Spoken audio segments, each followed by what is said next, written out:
Eto yun. So, tikman natin. Another day, another vlog. Hello Philippines and hello world. Tara at samahan niyo po kami ni Maron manginain ng pares. Nakakaloka, summer na summer, nagpapares kami dalawa na.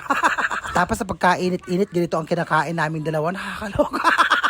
Napanood ko kasi ito sa isang vlog. At sabi ko nga kay Maron, subukan namin kumain doon. Nang matikman kung masarap at pasok sa aming panlasa. Oh, di ba ang hirap ng nagbi-video? Oh, wait, wag ganon. Dalawang kami anak kong. Oh, yan. Ganon. Sige, dahan-dahan anak kong. Sakit. Pares. Buwan. Pares overload. Beef, lechon kawali, lechon bulaklak, soft drinks, and only rice. Eto yun. So, tikman natin. Napakaingay nga dyan. Paano igilid ng highway? Nakakaloka. Then,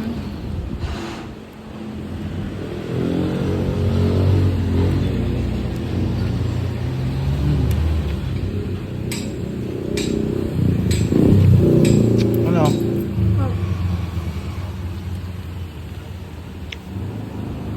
Ako makitang taba.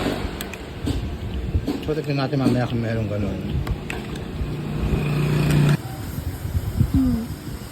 Anak ka pagod oh. Nainit kasi dito.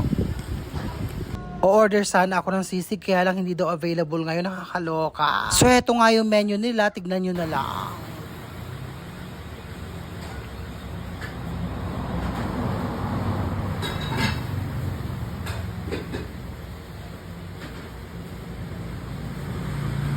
Dito nga yan matatagpuan malapit sa Polyclinic dito sa Santa Rosa, Nueva Ecija. At papuntang Barangay Soledad. Pas lang yan ng Water District, Santa Rosa, Nueva Ecija. Pag galing ka ng Maharlika Highway. Dito yan sa Riles Pares Overload.